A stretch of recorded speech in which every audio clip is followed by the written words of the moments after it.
Ya, bertemu lagi bersama saya, Hendara, di channel saya, Hendara Komik. Nah, hari ini tuh ada beberapa berita yang mengejutkan. Yang pertama ya, langsung aja saya tembak.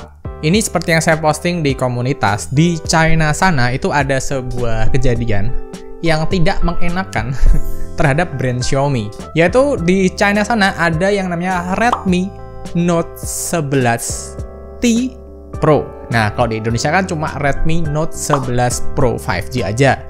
Nah, di China itu ada yang namanya Redmi Note 11T Pro. Nah, Redmi Note 11T Pro ini untuk produk globalnya itu di-rebrand menjadi Poco X4 GT yang memakai chipset Dimensity 8100 yang sedang digandrungi oleh banyak orang.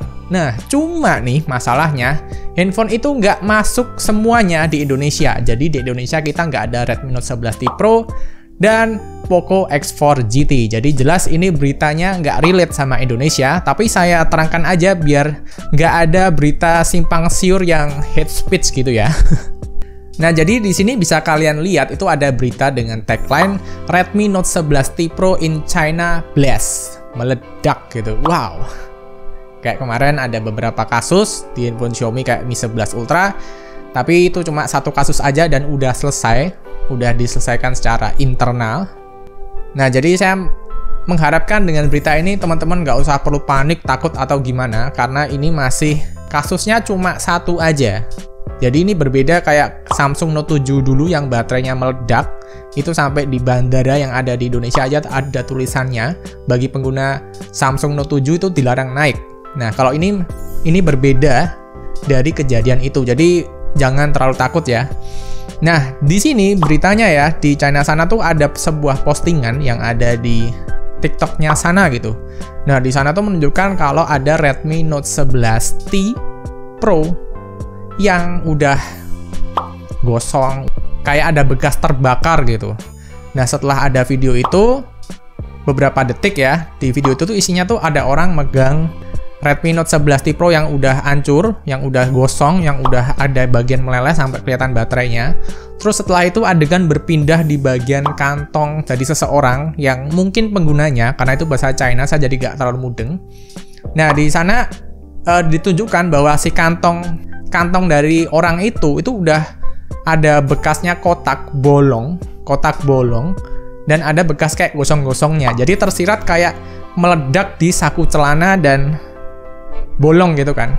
Nah, cuma kan di sini tuh belum ada detail kejadiannya tuh kayak apa, di mana, jam berapa. Nah, itu jadi sampai hingga detik ini ketika video ini dibuat, Xiaomi belum bisa memberikan konfirmasi resmi karena pada dasarnya kejadian yang meledak itu juga belum ada detailnya. Soalnya cuma videonya kayak gitu doang. Jadi kayak kurang jelas dan susah untuk diteliti ya. Nah, banyak orang-orang melihat kejadian itu ya mikirnya ya mungkin karena main sambil di-charge, atau mungkin main sambil di-charge terus nggak sengaja udah ketiduran, handphonenya masih hidup, ketutup sama bantal. Nah, itu kan jadi panas banget juga bisa. Nah, tapi sampai sekarang, sampai detik ini belum ada informasi yang lebih lanjut dan detail tentang kejadian itu.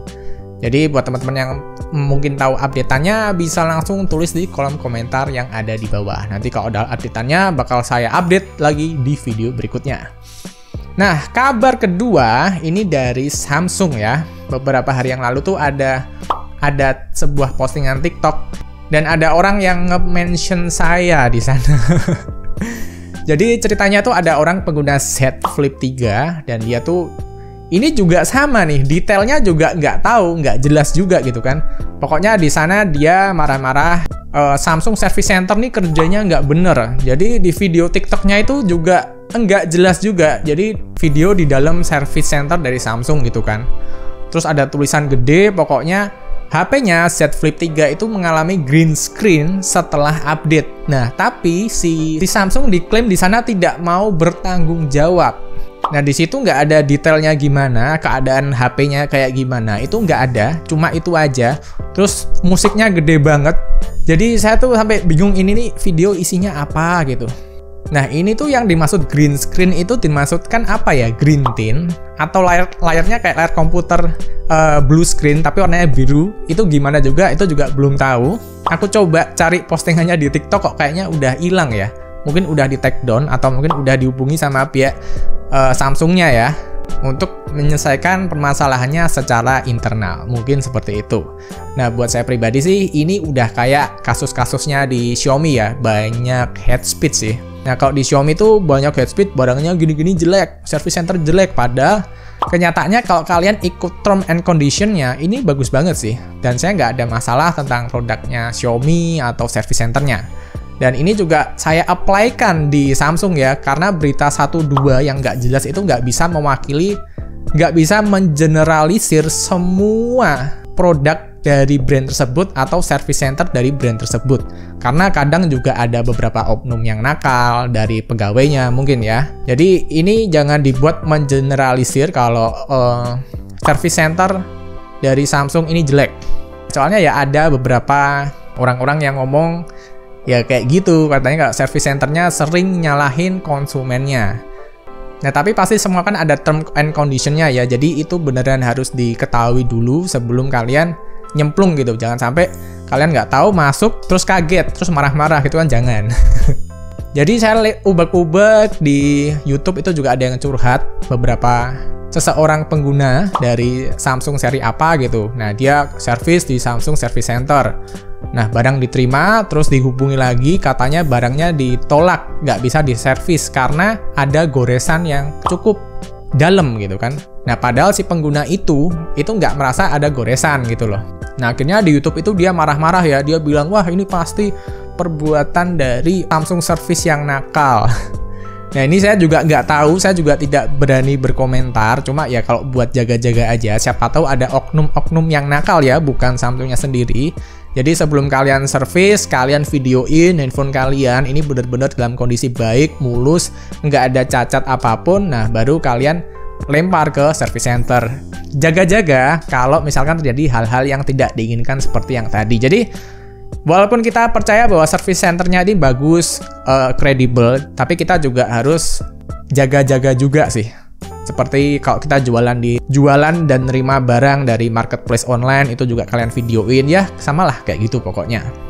Nah, lalu kabar berikutnya datang dari iOS 16 ya. Kemarin iOS 16 udah dapat update bareng-bareng, di iPhone 12 mini saya juga udah dapat. Walaupun ada beberapa fitur yang ada di sana, nggak ada di sini, yang ada di sini dan nggak ada di sana. Contohnya seperti di iPhone 12 mini saya, itu buka kunci, kalau HP-nya miring kayak gini, ini masih belum bisa. Jadi harus tegak lurus kayak gini ya. Nah, kalau di seri-seri tertentu itu bisa. Terus ada juga updatean tentang bisa nge-crop gambar, ada haptic feedback, bisa ngopi preset dari editan foto. Jadi banyak banget fitur-fitur yang masuk ke iOS 16 yang bikin banyak user iPhone sendiri happy, termasuk saya. Nah, tapi ada beberapa rumor yang muncul dan ada postingan-postingan di TikTok juga kalau mungkin kalian lihat ya. Jadi ada pengguna iPhone seri Inter yang ada sebelum regulasi IMEI di Indonesia tuh berlaku. Nah, kalau sekarang kan kita pakai handphone kan harus IMEI-nya terdaftar ya. Jadi kalian tuh beli handphone dari luar negeri dibawa ke Indonesia, kalau nggak didaftarin IMEI-nya, pajaknya, itu nggak bakal keluar sinyalnya. Nah, tapi untuk handphone-handphone yang udah ada di Indonesia sebelum peraturan IMEI tersebut terbit, itu diloloskan, dibebaskan, dianggap sebuah handphone yang resmi gitu kan.